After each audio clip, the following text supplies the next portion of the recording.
బుటలో మరో breaking news చూస్తున్నాం. AICC chief Kharge నిన్న కాంగ్రెస్ మేనిఫెస్టోను ప్రకటించారు. అభయహస్తం పేరుతో 42 పేజీల్లో 66 ప్రధాన అంశాలతో కాంగ్రెస్ పార్టీ మేనిఫెస్టోను రిలీజ్ చేశారు. ఇప్పటికే 6 గ్యారంటీలను ప్రకటించిన కాంగ్రెస్ మేనిఫెస్టోలో అనేక అంశాలను చేర్చారు. అన్ని వర్గాలకు లబ్ధి చేకూరే విధంగా అనేక సంక్షేమ కార్యక్రమాలను మేనిఫెస్టోలో పొందుపరిచారు. అధికారంలోకి రాగానే మేనిఫెస్టోలో పొందుపరిచిన హామీలు అమలు చేస్తామని హస్త నేతలు ఘంటాపథంగా చెబుతున్నారు.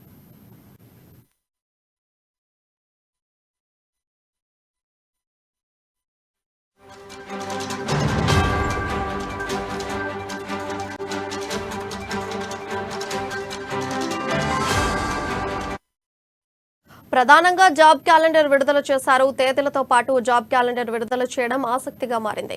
ఇక దరీజ్ స్థానంలో భూమాత పోర్టల్ గతంలో పంపిణీ చేసిన 25 లక్షల ఎకరాలకు భూ హక్కులు సర్పంచుల ఖాతాల్లో పంచాయతీల అభివృద్ధి నిధులు జమ చేస్తామని మేనిఫెస్టోలో తెలిపింది.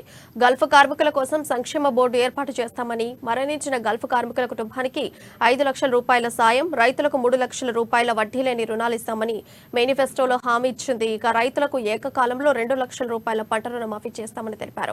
ఉద్యమకారులపై కేసులు ఎత్తివేసి 250 గజాల ఇళ్ల స్థలం, తెలంగాణ అమరవీరుల కుటుంబాలకు 25,000 పెన్షన్, అమరవీరుల కుటుంబ సభ్యుల్లో ఒకరికి ప్రభుత్వ ఉద్యోగం ఇవ్వనున్నట్లు మేనిఫెస్టోలో స్పష్టం చేశారు. దివ్యాంగులకు పెన్షన్ 5,016కు పెంపు సహా ఉచిత ఆర్టీసీ ప్రయాణం కల్పిస్తామన్నారు. ప్రతి ఆడబిడ్డకు ఆర్థిక సాయంతో కూడిన బంగారు తల్లి, ఆడపిల్లల పెళ్లికి 1,00,000తో పాటు తులం బంగారం ఇవ్వనున్నట్లు తెలిపింది. ఇక సంచార జాతులకు విద్య, ఉద్యోగ అవకాశాలతో పాటు 5% రిజర్వేషన్ కల్పిస్తామని మేనిఫెస్టోలో స్పష్టం చేశారు. ఇక బీసీ సబ్ప్లాన్, ఈబీసీల కొరకు ప్రత్యేక సంక్షేమ బోర్డు, బీసీల కులగణన చేపట్టి జనాభా ప్రాతిపాదికన రిజర్వేషన్లు చేపడతామన్నారు.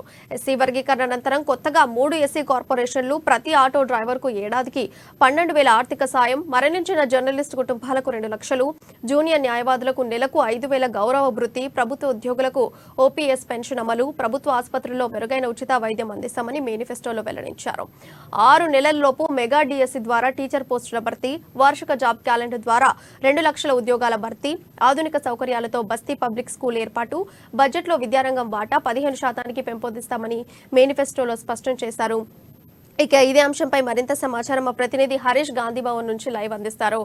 ఎస్ హరీష్, చెప్పండి, అప్డేట్స్ ఏంటి? Thank you Priya. అధికారమే లక్ష్యంగా వెళ్తున్న కాంగ్రెస్ పార్టీకి సంబంధించి కూడా అన్ని అంశాల్లో వ్యూహాత్మకంగా వెళుతుంది. కర్ణాటకలో గెలుపు తర్వాత ఖచ్చితంగా తెలంగాణలో గెలవాలి, తెలంగాణలో కాంగ్రెస్ జెండా ఎగిరేయాలనే లక్ష్యంతో కూడా వెళ్తున్న నేపథ్యం కావచ్చు, ప్రతి అంశంలోనూ కూడా వ్యూహాత్మకంగా వెళ్తున్న క్రమం కావచ్చు, ఇక్కడ ప్రచారాలు కావచ్చు, సభలు నిర్వహణ కావచ్చు, అగ్రనేతల ప్రచారాలు కావచ్చు, ముఖ్యంగా ప్రజలకు ఏం చేయబోతున్నారనిపైన కూడా ఇప్పటికే 5 డిక్లరేషన్లు ప్రకటించిన నేపథ్యం కావచ్చు, 6 గ్యారంటీలను ఇచ్చింది.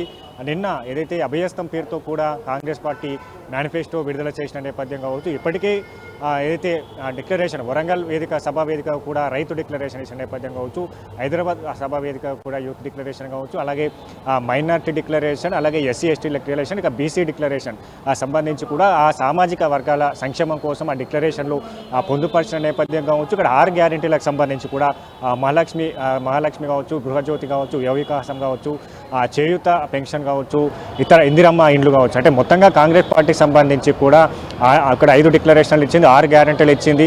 మేనిఫెస్టోలో కూడా ప్రధానంగా నిన్న ప్రకటించిన మేనిఫెస్టోలో కూడా 42 పేజీలతో కూడా ప్రధానంగా 66 అంశాలను హామీలుగా ప్రజలకు ఇవ్వబోతున్న నేపథ్యం కావచ్చు, 62 అంశాలను ప్రజలకు ఇచ్చే విధంగా కూడా మేనిఫెస్టో రూపొందించిన నేపథ్యం కావచ్చు.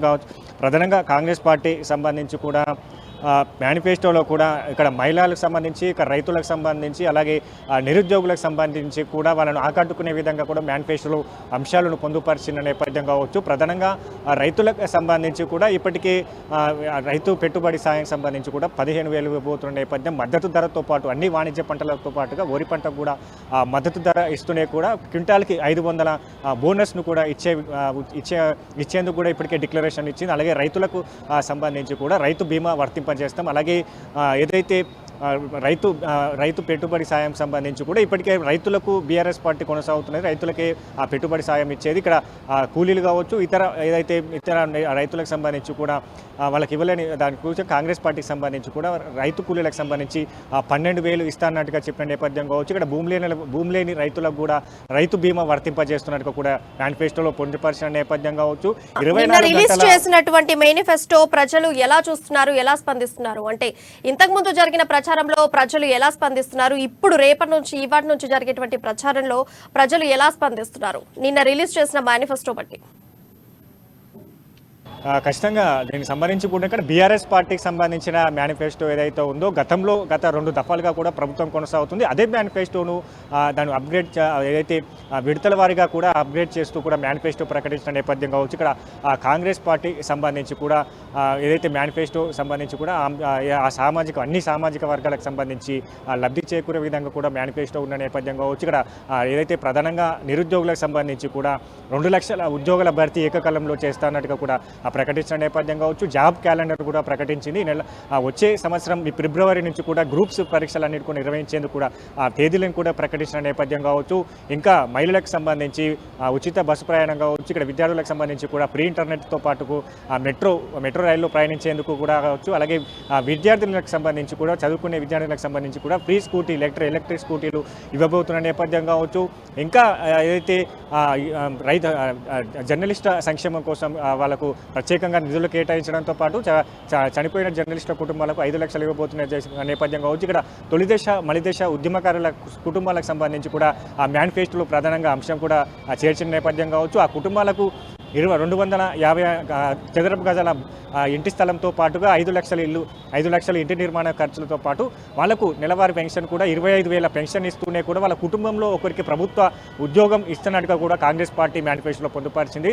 అక్కడ ఉద్యమకారులకు సంబంధించి కూడా తెలంగాణలో గతంలో కూడా అనేక ఉద్యమాలు చేసిన నేపథ్యం ఇక్కడ బీఆర్ఎస్ ప్రభుత్వం సంబంధించి కూడా ఉద్యమకారులను గుర్తించలేని పక్షం కావచ్చు. ఇక్కడ ఇంకా ఏదైతే ఉద్యమకారులు గుర్తించాల్సిన అంశం ఉంది కాంగ్రెస్ పార్టీ సంబంధించి కూడా అందరినీ ఉద్యమకారులను అధికారంలోకి వస్తే గుర్తిస్తాం, వాళ్ళకు ఈ సంక్షేమాన్ని అమలు పరుస్తామన్నట్టు కూడా మేనిఫెస్టోలో పొందుపరిచిన నేపథ్యం కావచ్చు. ఇక్కడ ఏదైతే ముఖ్యంగా మహిళలకు సంబంధించి కూడా ఏదైతే వివాహిత మహిళలకు సంబంధించి కూడా వాళ్ళకు నూతనంగా పెళ్లి చేసుకునే వరకు 1 లక్షతో పాటుగా తులం బంగారు నేపథ్యం కావచ్చు. ఇక్కడ మైనార్టీలకు సంబంధించి కూడా షాదీ ముబారక్ బీఆర్ఎస్ ప్రభుత్వం తీసుకొచ్చిన నేపథ్యం కావచ్చు. అక్కడ కాంగ్రెస్ పార్టీకి సంబంధించి కూడా 1,60,000 వాళ్ళకు మైనార్టీ మహిళలకు ఇవ్వబోతున్న నేపథ్యం కావచ్చు. ఇంకా ముఖ్యంగా చూసుకున్నట్టయితే ప్రధానంగా ఇక్కడ గ్రూప్స్ సంబంధించిగా ఎగ్జామ్స్ కావచ్చు. అలాగే రేషన్ కార్డుకు సంబంధించి కూడా ఇప్పటికే తెల్ల రేషన్ కార్డు సంబంధించి కూడా కొనసాగుతున్న వారికి సన్నబియ్యం ఇవ్వబోతున్న నేపథ్యం అమ్మ హస్తం పేరుతో కూడా 9 సరుకులను కూడా రేషన్ షాప్ నుంచి కూడా ఇవ్వబోతున్న నేపథ్యం కావచ్చు. రేషన్ షాప్స్ అన్నిటి కూడా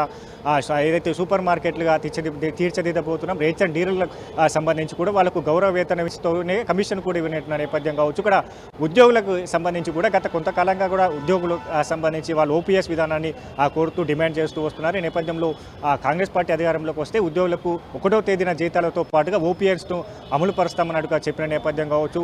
ముఖ్యంగా కాంగ్రెస్ పార్టీకి సంబంధించి కూడా అన్ని వర్గాలకు సంబంధించి మేలు జరిగే విధంగా కూడా మేనిఫెస్టోలో అంశాలు పొందుపరిచే నేపథ్యం కావచ్చు. అలాగే ఏదైతే నిరుద్యోగులకి సంబంధించి కూడా 4,000 నిరుద్యోగం కావచ్చు. దివ్యాంగులకు సంబంధించి కూడా పెన్షన్ను 6,000 పెంచుతున్నట్టుగా కూడా మేనిఫెస్టోలో చేర్చిన నేపథ్యం కావచ్చు. ఎస్సీ రిజర్వేషన్లకు సంబంధించి కూడా 18% పెంచేందుకు మేనిఫెస్టోలో కూడా చేర్చిన నేపథ్యం కావచ్చు. ఇంకా మొత్తంగా రేషన్ డీలర్లు కావచ్చు. అలాగే ప్రధానంగా చూసుకుంటే బీఆర్ఎస్ ప్రభుత్వం కావచ్చు. ఇక్కడ ప్రగతి భవన్ వేదిక కూడా పాలన కొనసాగుతుంది.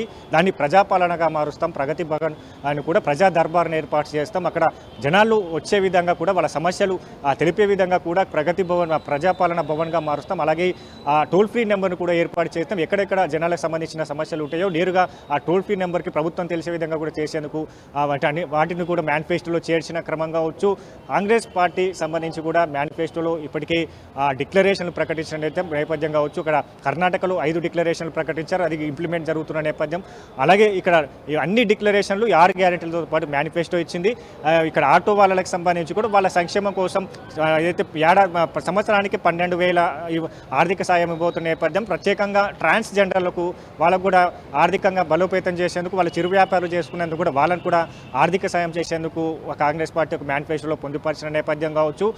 ప్రధానంగా ఇక్కడ రైతులు, ఉద్యోగులు, నిరుద్యోగులతో పాటుగా చిరు వ్యాపారులు చేసుకునే వాళ్ళు, ఆటో వాళ్ళు, ట్రాన్స్జెండర్లు అన్ని వర్గాలను ఏదైతే తమ వైపు తిప్పుకునే విధంగా కూడా కాంగ్రెస్ పార్టీ మేనిఫెస్టో ప్రకటించింది.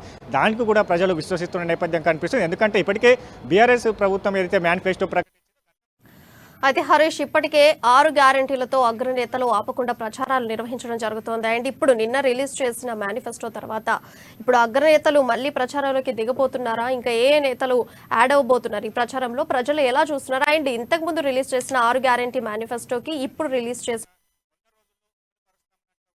గ్యారంటీ కార్డులు ఇస్తున్న నేపథ్యం కావచ్చు, కర్ణాటకలో కూడా ఇదే ఇంప్లిమెంట్ చేసిన నేపథ్యంగా కూడా అక్కడ ఇంప్లిమెంట్ చేస్తున్న నేపథ్యం కనిపిస్తుంది. అంటే ప్రధానంగా ప్రజలైతే కాంగ్రెస్ పార్టీకి సంబంధించిన మేనిఫెస్టోను కూడా విశ్వసిస్తున్న నేపథ్యం కనిపిస్తుంది. ఎందుకంటే ఇక్కడ బీఆర్ఎస్ గతంలో ఇచ్చిన ఎన్నికల హామీలు కావచ్చు, మేనిఫెస్టోలో అంశాలు కావచ్చు, ఎప్పటి వరకు కూడా కొన్ని ఏదైతే కేజీ టు పీజీ ఉచిత విద్యను గతంలో చేర్చిన నేపథ్యం కావచ్చు, అది ఇక్కడి ఇంప్లిమెంట్ కాని నేపథ్యం, ఇక్కడ యూనివర్సిటీలకు సంబంధించి కూడా ప్రత్యేకంగా ట్రిపుల్ ఐటీలు నిర్మిస్తామని అంటూ చెప్పిన నేపథ్యం కావచ్చు, అవి ఇంప్లిమెంట్ నేపథ్యం కావచ్చు, ముఖ్యంగా కాంగ్రెస్ పార్టీకి సంబంధించి కూడా అన్ని వర్గాలను లబ్ధి చేకూరే విధంగా మేనిఫెస్టో రూపొందించింది. ఇక్కడ ట్రిపుల్ ఐటీ యూనివర్సిటీలకు సంబంధించి కూడా మరో 3 ట్రిపుల్ ఐటీ యూనివర్సిటీలు తీసుకొస్తామన్నట్టుగా చెప్పిన నేపథ్యం.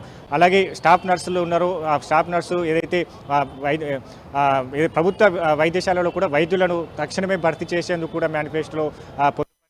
Harish, thank you for your live updates.